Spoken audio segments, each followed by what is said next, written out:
प्रश्न सटीक, सफा जवाब, एउटा सिधापनको खोज,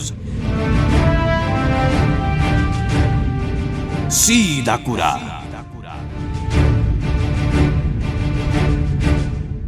नमस्कार, सीधा कुरामा स्वागत छ। म कृष्ण तिमल सिन्हा। अहिले प्रतिनिधि सभा संघीय संसद अन्तर्गतको प्रतिनिधि सभा विघटनपछि राजनीति समग्रमा गिजोलिएको छ। सरकारले गरेको यो निर्णय, मध्यावधि निर्वाचनमा जानका लागि सरकारले गरेको सिफारिस, राष्ट्रपतिबाट त्यसलाई अनुमोदन गरिसके पछाडि भएको घटनाक्रमलाई लिएर अहिले सर्वोच्च अदालतमा बहस पनि चलिराखेको छ र न्यायिक निरूपणको विषय बनेको छ संसद पुनर्स्थापना अथवा मध्यावधि निर्वाचन। समग्रतामा प्रधानमन्त्रीले संविधानको अथवा सरकारले संविधानको कुन धारा समातेर संसद भङ्गको सिफारिस गरेको हो, राष्ट्रपतिले कुन धारा अन्तर्गत त्यसलाई अनुमोदन गरेको हो, अनि अब प्रतिनिधि सभा पुनर्स्थापना हुन्छ कि हुँदैन, अथवा हामी मध्यावधिको चुनावमा जान्छौँ कि जाँदैनौँ भन्ने बहस चल्दै गर्दा एउटा धार नेपाल कम्युनिस्ट पार्टी नेकपा, जसले सरकार चलाउन सकेन, 2/3 जनमत थियो, ऊ एउटा धार अहिले सडकमा अनि अर्को धार सरकारमा रहेको अवस्था छ।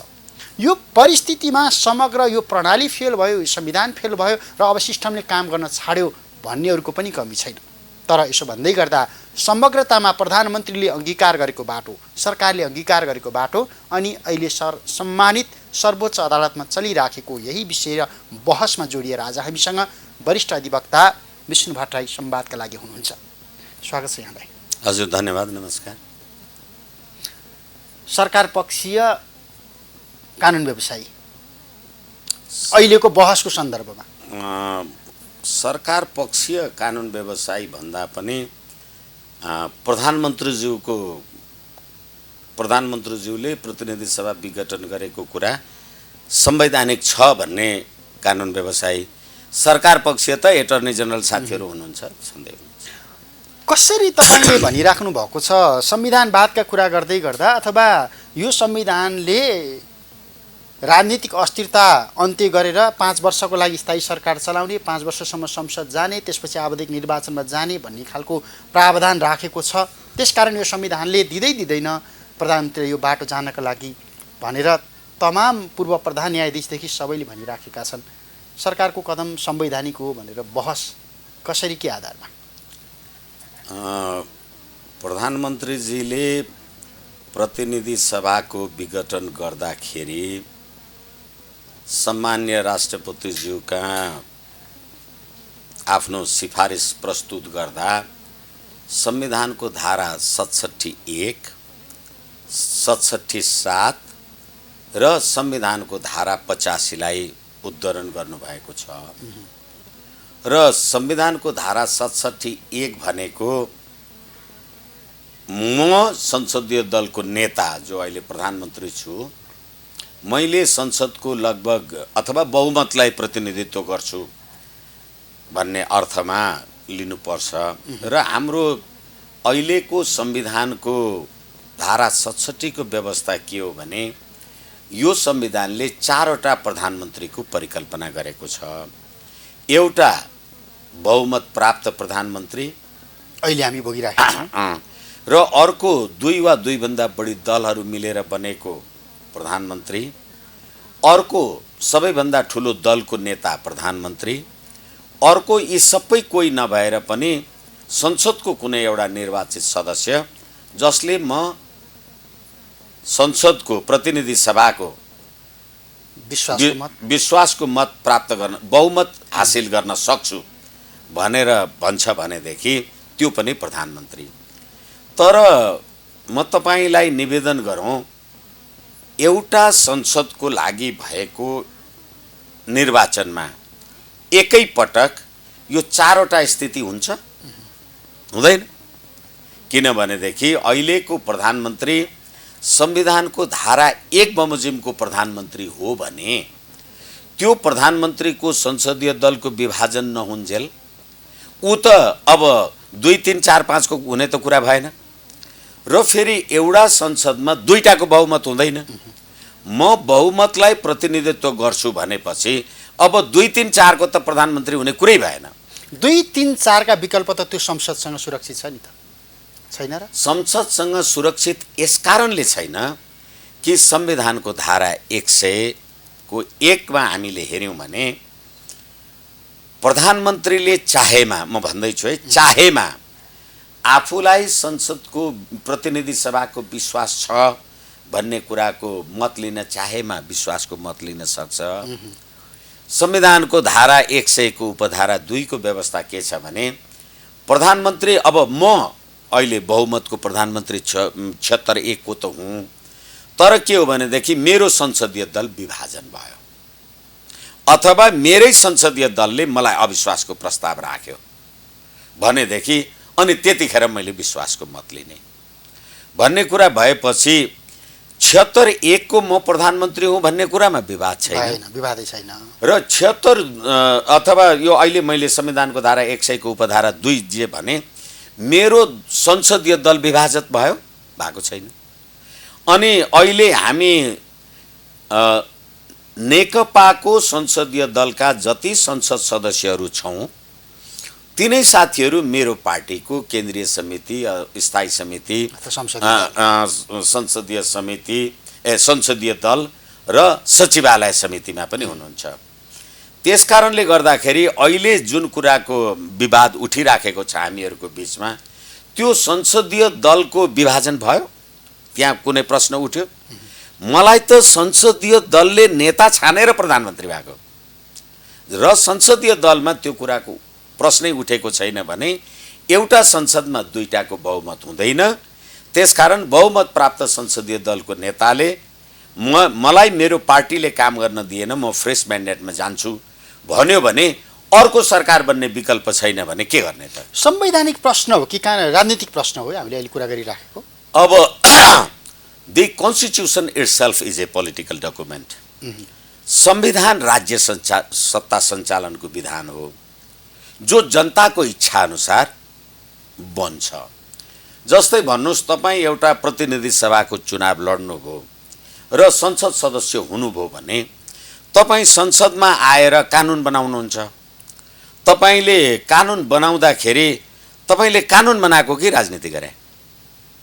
यसै कारणले गर्दाखेरि र फेरि हामी हेर्नुपर्छ, म निवेदन गरौँ, 17,000 नेपाली जनताको शहादतको कुरा गर्नुस् अथवा 250 वर्षदेखिको विक्रम सम्वत 1825 मा पृथ्वीनारायण शाहको नेतृत्वमा आर्जिएको मुलुकदेखि अहिलेसम्मको राज संस्थाको कुरा गर्नुस्, अनि हामी हिन्दू राष्ट्रका कुरा गर्छौँ, अखण्ड नेपालको कुरा गर्छौँ।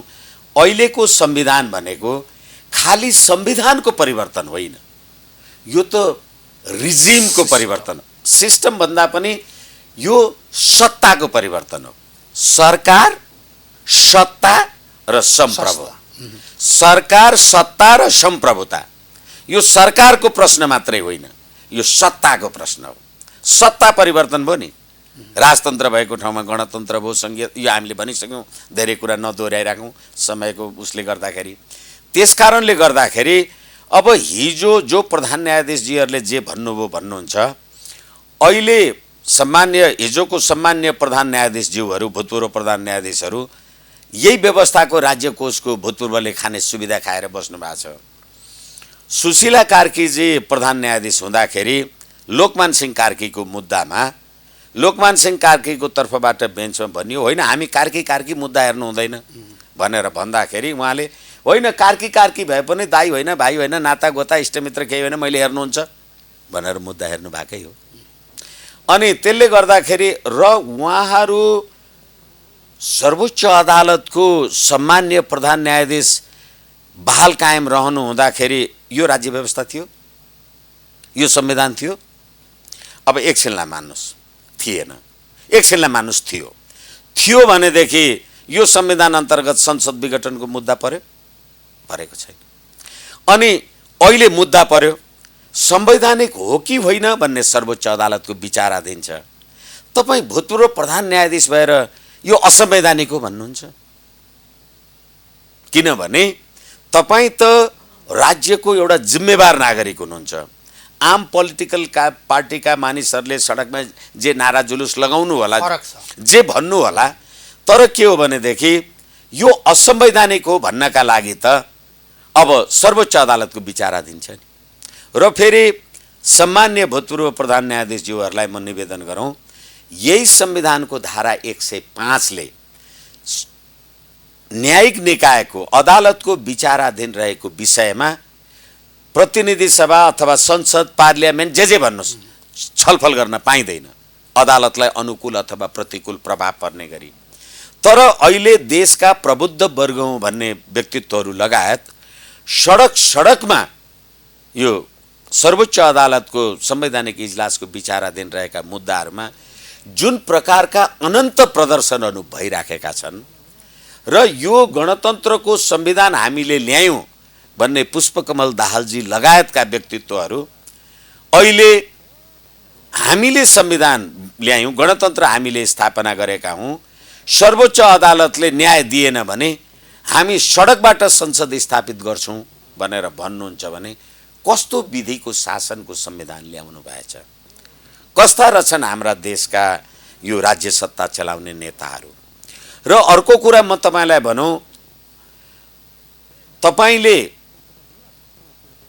2052 सालमा जनयुद्ध सुरु गर्ने समयमा बाबुराम भट्टराईजीको नेतृत्वमा तत्कालीन प्रधानमन्त्री शेरबहादुर देउवालाई बुझाउनु भएको 40 मुदे ज्ञापन पत्रमा तपाईले के लेख्नु भएको थियो भने एकै दफामा भारतसँगको सन् 50 को सन्धिको अन्त्यको कुरा लेख्नु भएको थियो। गर्दै गर्दा तपाईले संसदीय व्यवस्था भनेको खसीको टाउको देखाएर कुकुरको मासु बेच्ने थलो हो, त्यसकारण संसदीय व्यवस्था चाहन्नु भनेको थियो। त्यसको नाउँमा 17,000 नेपाली जनता त मारिए, 60,000 सत्यनिरूपण तथा मेलमिलाप आयोगमा उजुरी पनि छन्। तपाईँ प्रचण्डजी अहिले पनि म हेग जान पाएँ भने हिरो हुन्छु भन्नुहुन्छ, 5,000 मान्छे मारेको जिम्मेवारी पनि लिन्छु भन्नुहुन्छ। तर तपाईले यो 14 वर्षमा पार्लियामेन्टमा बसेर कति हजार कुकुरको मासु खानुभयो होला?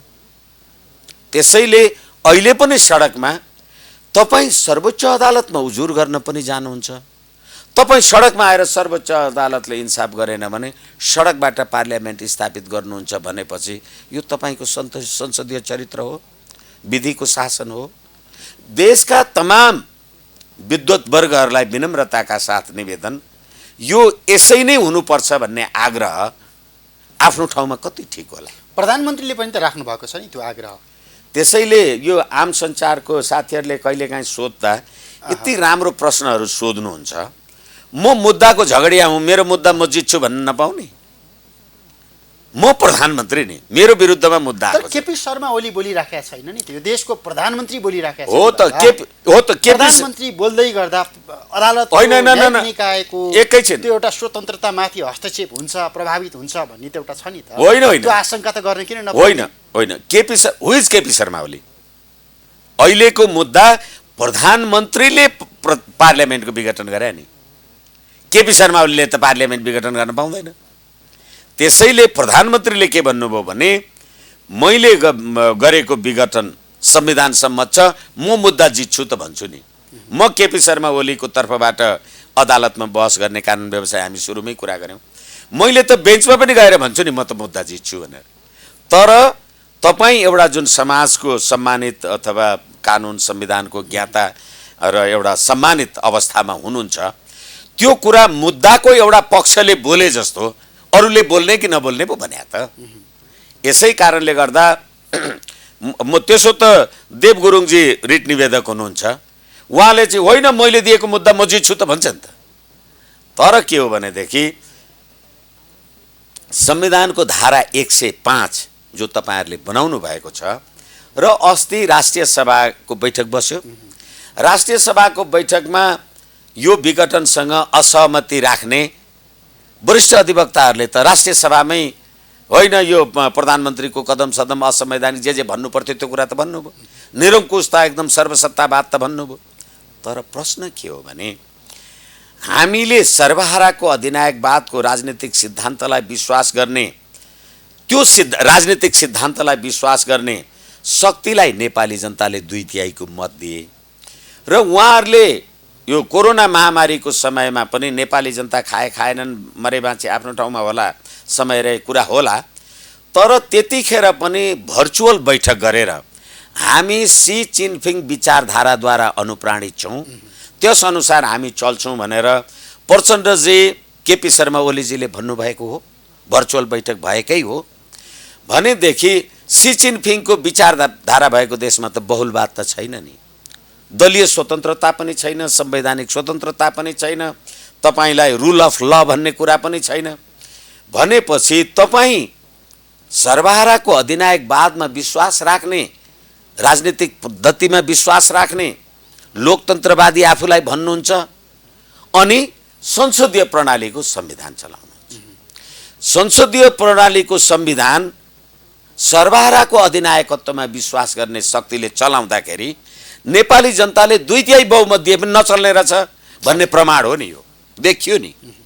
यसकारणले गर्दा अहिले फेरि मलाई पार्लियामेन्टबाट होला कि अहिले त्यो पनि हुन्छ छलफल, मलाई पार्लियामेन्टबाट काम गर्न दिएन भनेर प्रधानमन्त्रीले भन्नु भएन, मलाई मेरै दलबाट काम गर्न दिएन, उधारो सम्झौता मान्दिनँ म, अथवा म कार्यकारी तँ कार्यकारी, पीडाका साथ भन्नुपर्छ कृष्णजी।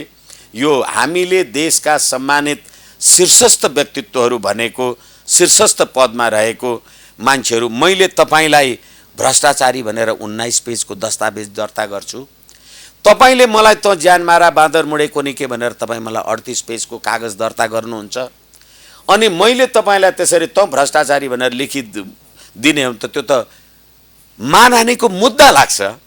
अनि नेपाली जनताले तपाईँ र म दुईटैलाई कस्तो कसुरदार मान्छेहरूलाई मत हालिएछ भनेर बुझेनन्। अनि अब त्यो नेपाली जनताको ताजा जनादेश लिनको लागि म जान्छु भन्यो भने होइन म बाँदर मुडेको 17,000 15,000 हुँदै हो, यो गर्नै पाउँदैनस् भनेर भन्ने। संविधानको धारा 2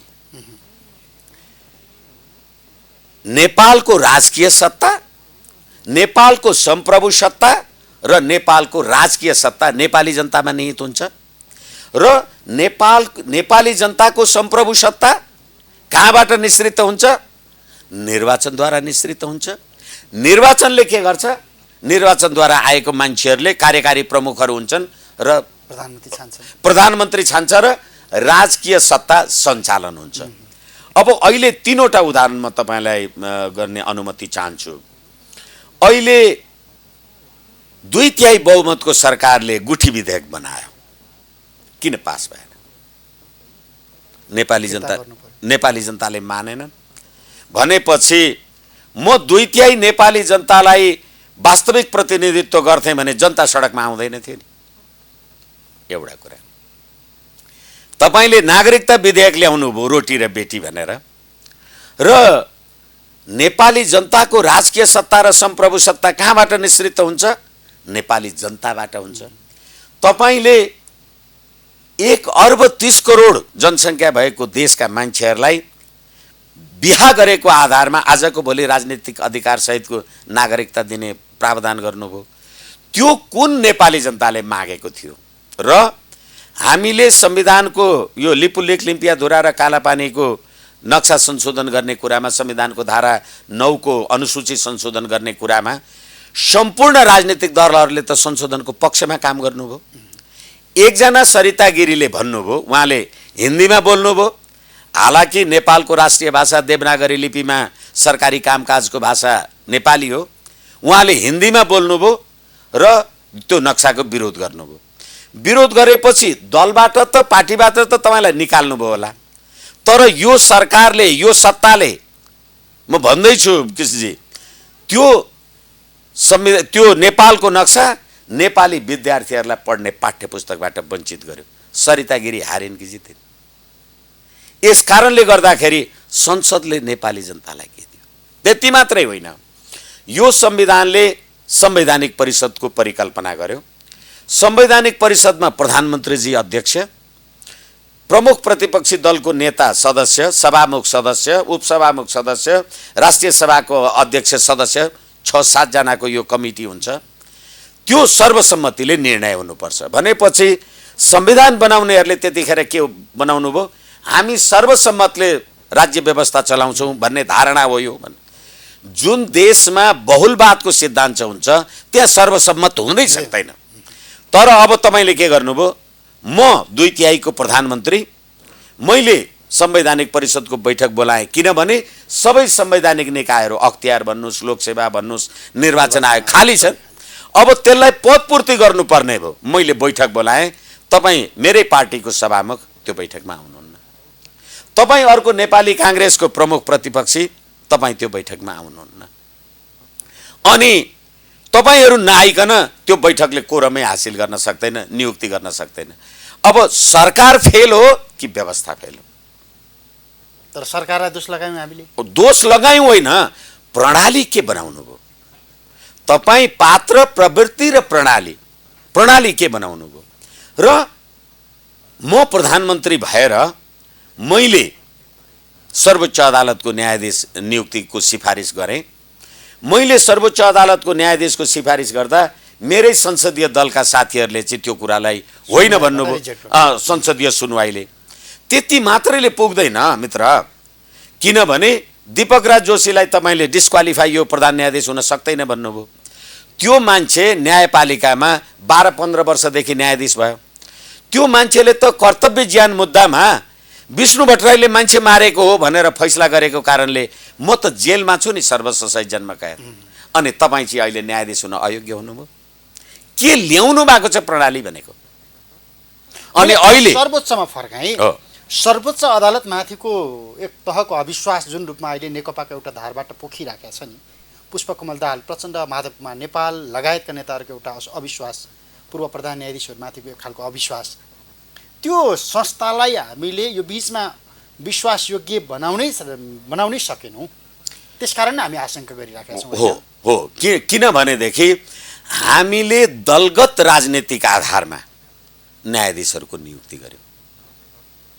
म तपाईँलाई भनौँ, संवैधानिक परिषदले प्रधान न्यायाधीशको नियुक्ति गर्छ। अहिले केपी ओली नै प्रधानमन्त्री भएको संवैधानिक परिषदले वर्तमान सम्मान्य प्रधान न्यायाधीशको नियुक्ति गरेको हो। अब अहिले केपी ओलीकै विरुद्धमा सम्मानित सर्वोच्च अदालतमा मुद्दा आएको छ। अब अस्ति हरिकृष्ण कार्की संवैधानिक इजलासमा बस्दाखेरि चाहिँ प्रश्न उठाइयो। अब होला उहाँ उठ्नुहुन्थ्यो, हुँदैन थियो, आफ्नो ठाउँमा छ। निवेदकहरूले प्रश्न उठाउनु भयो, उहाँले इजलास छोड्नुभयो। अब अहिले त केपी शर्मा ओलीजीको अध्यक्षतामा नियुक्ति भएको प्रधान न्यायाधीश त हुनुहुन्छ।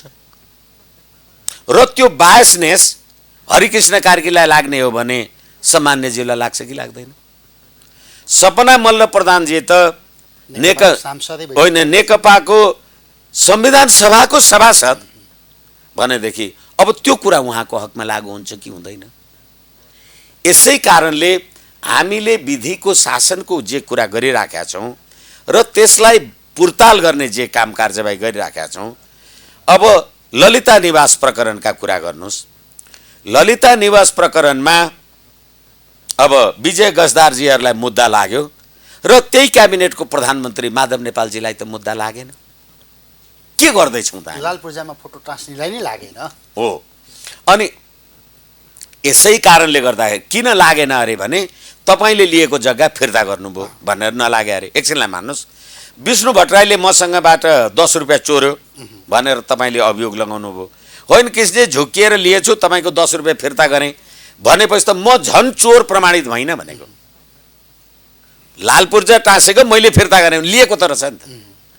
अनि यसैले हामीले जुन प्रणाली बनाएका छौँ, जुन विधि र पद्धति बनाएका छौँ, त्यो प्रणालीमै कहीँ तलमाथि पुनर्विचार गर्नुपर्ने हो कि होइन भनेदेखि अहिले प्रधानमन्त्रीले 2/3 प्रधानमन्त्रीले प्रतिनिधि सभा विघटन गर्नमा मेरै राजनीतिक दलले मलाई काम गर्न दिएन भनेपछि अब अर्को प्रधानमन्त्री छानेर तपाईँ भोलि एकछिनलाई मान्नुहोस्, प्रतिनिधि सभा पुनर्स्थापित भयो अरे। प्रतिनिधि सभा पुनर्स्थापित भएपछि नेकपा त 2टा दलमा विभाजन हुने भयो। अनि 2टा दलमा विभाजन हुने भएपछि त एउटै मात्रै दलको त बहुमतको सरकार त बन्दैन। अनि त्यतिखेर हर्स ट्रेडिङ र अर्बौं अर्ब लिने दिने खरिद बिक्री, बोका बाख्रा, व्यापार व्यवसाय, बजार के हुन्छ? त्यतिखेर चाहिँ राजनीतिक अस्थिरता आउँछ कि स्थिरता आउँछ? हेऱ्यौँ मैले हेरेँ हुन त अब आम संसारको मान्छेहरू तपाईँहरू धेरै विद्वत मानिसहरूसँग राजनीतिज्ञहरूसँग कुरा गर्नुहुन्छ होला। अस्तिको दिन मात्रै नेकपाका पुष्पकमल दाहाल र माधव नेपालजीहरूले शेरबहादुर देउवाजीकोमा गएर सत्ता र सङ्घर्षको लागि सहकार्य गरौँ भन्नु। भावी प्रधानमन्त्री तपाईँ जो होला प्रधानमन्त्री, तर सत्ता र सङ्घर्षलाई सहकार्य गरौँ भनेपछि अब सत्ता बाँडीचुँडी खाने भनेपछि त्यतिखेर चाहिँ राजनीतिक स्थिरता आउँछ, नेपाली जनताले तब चाहिँ सुख पाउँछन्। अहिले एकमना सरकार हुँदाखेरि तपाईँ एउटा कोरोना महामारीमा पिसिआर टेस्ट गर्नलाई राजनीतिक हैसियतको मान्छे हुनु पर्यो, नेपाली जनताले पाएनन्। सर्वोच्चले पटक पटक निशुल्क स्वास्थ्य उपचार गरिदेऊ भन्दा सरकारले गरेन। अनि त्यही कोरोना महामारीकै विषयमा ईश्वर पोखरेलजी लगायतका बारेमा के कुरा भयो, अर्बौंको भ्रष्टाचार भन्ने कुरा। अनि यही 2/3 सरकारले नेपाली सेनालाई लकीरको फकीर भने, जसले 250 वर्षदेखि नेपाल र नेपाली सम्प्रभुता एकता अखण्डताको लागि काम गरिरहेको। तपाईँ रक्षा मन्त्री भएर देशको सेनालाई लकीरको फकीर भन्नुहुन्छ, त्यही लकीरको फकीरले सलाम गर्न बस्नुपर्छ। यो संसदको के काम छ देख्नुभयो? तपाईँ मध्यावधिमा जानुभयो, चुनाव भयो, नयाँ के आउँछ? निश्चित रूपमा हामीले, अब मैले अघि नै निवेदन गरेँ, नेपाली जनताको राजकीय सत्ता र सम्प्रभु सत्ता हिजो केपी शर्मा ओलीजी लगायतकै मान्छेहरू अथवा पुष्पकमल दाहालजीहरू नै, हालाकि यो मेरो पूर्वाग्रह पनि हुन सक्छ, भयो भने पनि ठिकै छ होला। त्यतिखेर राजा वीरेन्द्रको टाइममा जब गिरिजाप्रसाद कोइराला प्रधानमन्त्री हुनुहुन्थ्यो, होलेरीमा नेपाली सेनाले उहाँहरूलाई त घेराउमा पारेर गोली हान्ने अवस्था आएको थियो। प्रधानमन्त्री गिरिजाप्रसाद कोइरालाले गोली चलाउने भन्नुभयो, दरबारले आदेश दियो। अनि होइन, दरबारले होइन, एकछिन, नेपाली सेनाको परमाधिपतिले चाहिँ आदेश दिएन। हालाकि त्यो मान्छे राजा थियो। यसै कारणले गर्दाखेरि यदि अहिलेको जस्तो त यो पार्लियामेन्ट तैँले रिइन्स्टेट गरिनस् भने सडकबाट ल्याइदिन्छु भन्ने कुरा गर्दाखेरि नेपाली जनतालाई मार्नु हुँदैन भनेको त्यो पृथ्वीनारायण शाहदेखिको हाम्रो आदर्श यदि त्यो राजाले फायर अपन गर भनेको भए आज प्रचण्डजीहरू कहाँ हुनुहुन्थ्यो? यसै कारणले नयाँ के आउँछ भनेर जे प्रश्न गर्नुभएको छ, politics is a game of possibilities. जे पनि नयाँ आउँछ। अहिले सडकमा नेपाली जनता संवैधानिक राज संस्था र हिन्दू राष्ट्र भनेर किन उठिराखेका छन् त? मैले भोट हालेर केपीजी तपाईँ 2/3 प्रधानमन्त्री, मैले भोट हालेर प्रचण्डजी तपाईँ प्रधानमन्त्री, तर 5 वर्ष पुग्न पाएको छैन। म सडकमा आएँ भने तपाईँलाई अब 5 वर्ष गडगडी गर्न दिनुपर्छ? तपाईँलाई 5 वर्ष मनपरी गर्नलाई दिएको होइन नि। त्यसैले प्रधानमन्त्रीले भन्नुभयो मैले काम गर्न पाइनँ, जनताको ताजा जनादेश लिन जान्छु। जनताको ताजा जनादेश लिन जाँदाखेरि त प्रधानमन्त्री भोलि चुनाव हारेर सडक छाप पनि त हुनसक्छ, अथवा योभन्दा बढी जनताले विश्वास गरे भने योभन्दा राम्रो पनि अथवा केपी शर्मा ओलीको भन्दा राम्रो ढङ्गबाट सरकार चलाउने शक्ति अथवा व्यक्ति आउन सक्थ्यो नि त। त्यो विकल्प दिने कि नदिने, किन नदिएको? होइन, एकछिन, विकल्प छ कहाँ र तपाईँ दिनुहुन्छ? 76 को प्रधानमन्त्री भएपछि एउटा मैले तपाईँलाई निवेदन, 76 को प्रधानमन्त्री बनिसके पछाडि उसले राजीनामा दिनै हुँदैन त भनिएको छैन नि? होइन, एकैछिन, म किन राजीनामा दिने? मलाई अविश्वास गर्नुहोस् न। अविश्वासको प्रस्ताव फेस गर्नुपर्ने संस्था खारेज गर्नु? संस्था मलाई अविश्वासको प्रस्ताव पेश गर्नका लागि मैले संस्था राखिरहेको छु कि राजनीतिक प्रश्न भयो? होइन, एकछिन न, चाहे तपाईँ राजनीति भन्नुहोस्, चाहे तपाईँ संवैधानिक भन्नुहोस्, जे भन्नुहोस्, तपाईँले मलाई संसदीय दलको नेता मानेर म प्रधानमन्त्री छु भने जहाँबाट म प्रधानमन्त्री भएँ त्यहाँ तपाईँले मलाई अविश्वासको प्रस्ताव राख्नुहोस् न त। संविधानको धारा 100 को उपधारा 2 इन्भोक गर्नलाई तपाईँलाई कसले रोकेको थियो भने मैले दिनु पर्थ्यो, तैँले दिनु पर्थ्यो होइन, आवश्यक थियो। त्यसैले तपाईँलाई भोक लागेछ, मैले भात खाएर भएन नि, तपाईँले चाहिँ त्यो अख्तियार किन गर्नु भएन? ल मैले गरिनँ, किनभने अघि पनि हामी कुरा गऱ्यौँ, संविधानको धारा 100ले प्रधानमन्त्रीले चाह्यो भने विश्वासको मत लिनलाई प्रस्ताव राख्न सक्छ। यदि प्रधानमन्त्रीले त्यसो गरेन भने प्रधानमन्त्रीको संसदीय दल विभाजन भयो अथवा आफ्नै संसद सदस्यहरूले अविश्वास राख्न चाहे भने राख्नुपर्छ र त्यसरी अविश्वास राख्छ 25% सदस्यहरूले सही गर्नुपर्छ र भावी प्रधानमन्त्रीको नाउँ पनि लेख्नुपर्छ भनेर संविधानको धारा 100 को उपधारा 4 मा भनेको छ। तपाईँ त्यो किन गर्नु भएन? तपाईँ गर्नुहोस् न। संसदको बैठक आह्वान गरिपाउँ भनेर राष्ट्रपतिकोमा गएर समावेदन हाल्दा राष्ट्रपति नसुन्ने, तपाईले सडकमा गएर अविश्वासको प्रस्ताव दर्ता गर्ने कुरा भएन नि। हो त्यसैले गर्दाखेरि तपाईले प्रधानमन्त्री राष्ट्रपतिजीकोमा गएर समावेदन गरे। संसदको समावेदन बोलाउनका लागि हामीले यसरी गरेका थियौँ भन्ने कुरा सभामुखको लिखित जवाफमा छैन त भनेर हुन्छ। यसै कारणले होला हामी सडकमा जे भन्छौँ होला त्यो आफ्नो ठाउँमा छ, तर के हो भनेदेखि कहिलेकाहीँ मानिस निर्वस्त्र हुँदाखेरि कस्तो हुन्छ सबैलाई थाहा छ नि, तर लुगा चाहिँ सबै लगाएर हिँड्छन् भने सडकमा भन्ने कुरा आफ्नो ठाउँमा छ। र त्यसरी भन्दा भन्दै हामी यतिजना मान्छेले यो लिएका थियौँ भन्दा त अहिले देव गुरुङजी पनि यो मुद्दामा रिट निवेदक हुनुहुन्छ। उहाँले त राष्ट्रपति कहाँ लगेको हाम्रो यो कागज थियो दर्ता भएन भनेर रिट निवेदन साथ किन राख्नु भएन भनेर भएन नि।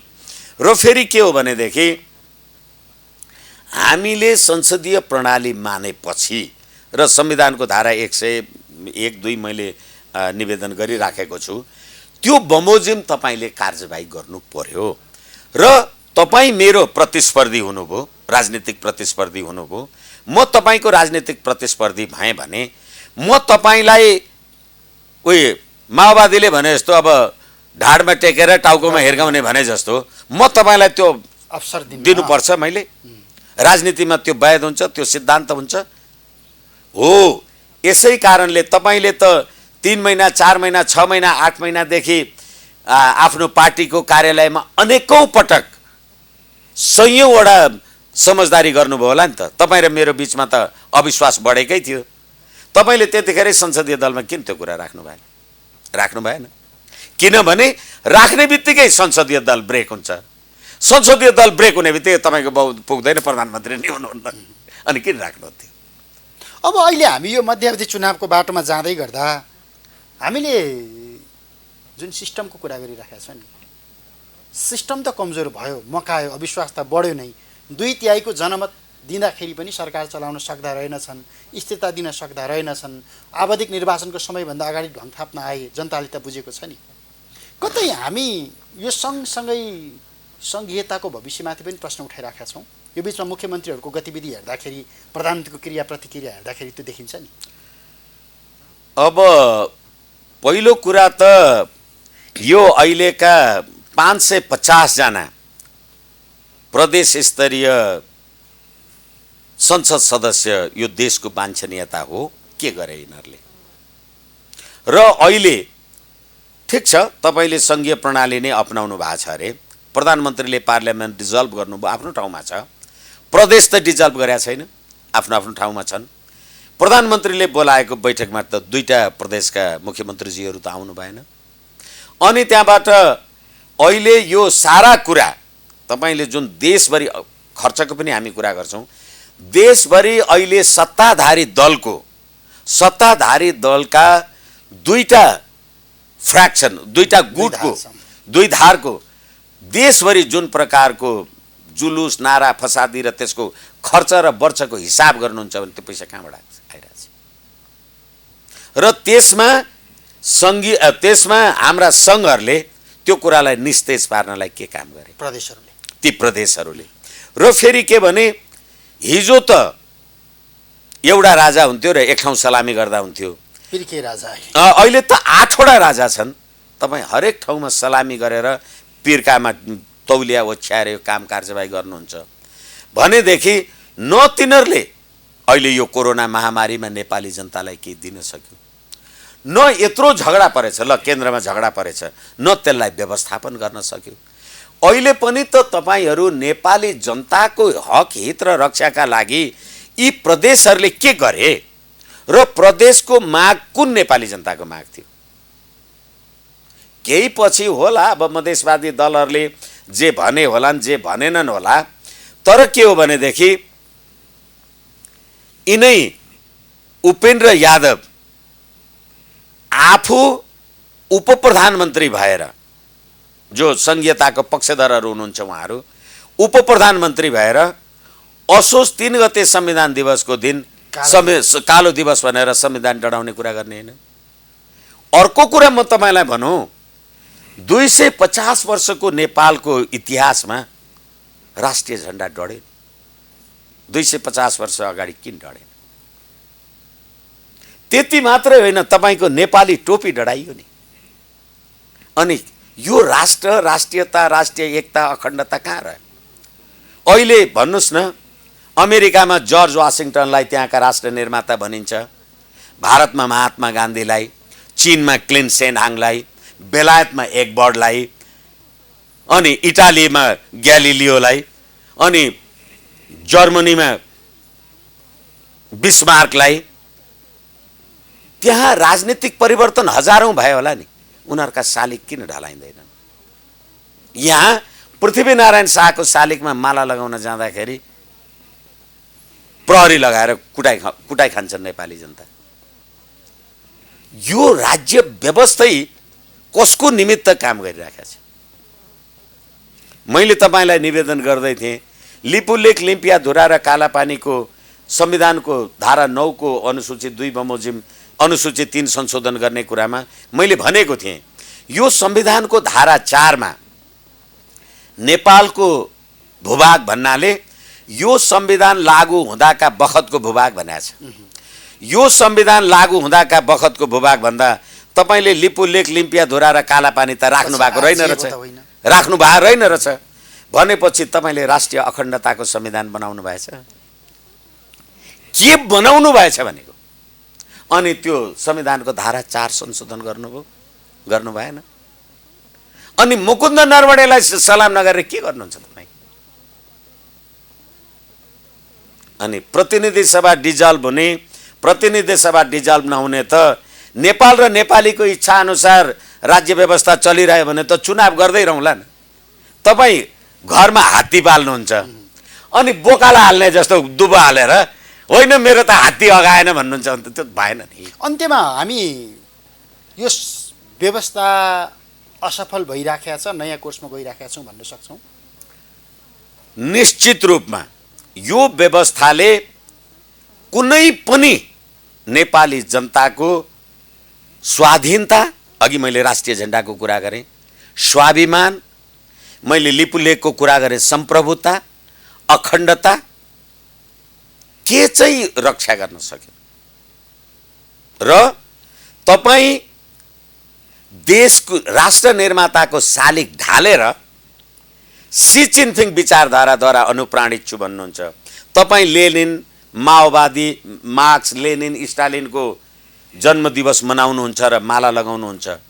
पृथ्वीनारायण शाहको शालिगमा माला लगाउन जाँदा फाल्नुहुन्छ। पृथ्वीनारायण शाहले यो मुलुक आर्जन नगरेको भए कहाँको प्रधानमन्त्री हुनुहुन्थ्यो? तपाईको खल्तीमा भएको नागरिकताको प्रमाणपत्र पृथ्वीनारायण शाहले बनाइदिया होइन?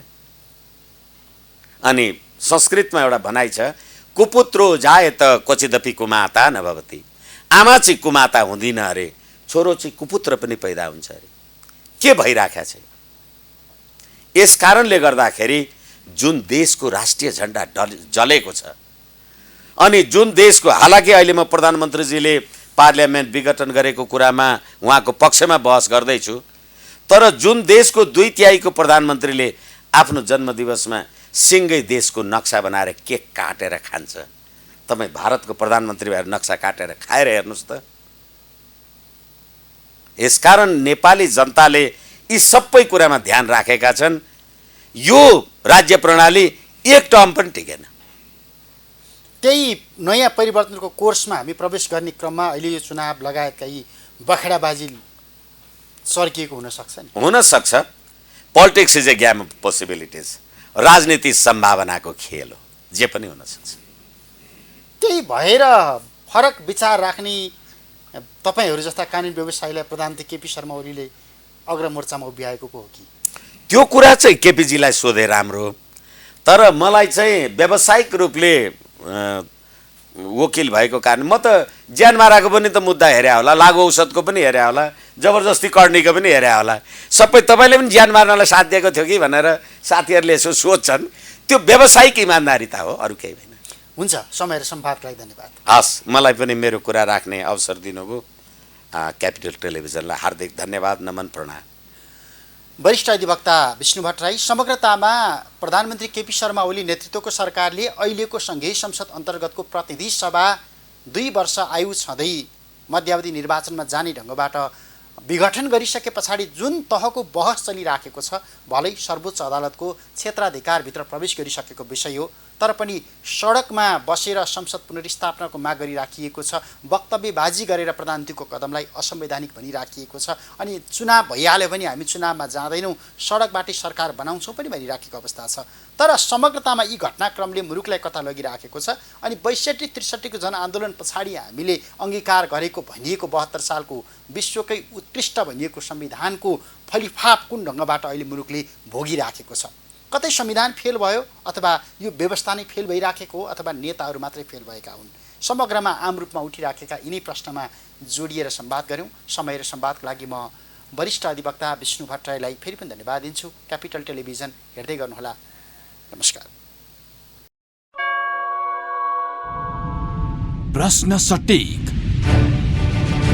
सफा जवाब, एउटा सिधापनको खोज,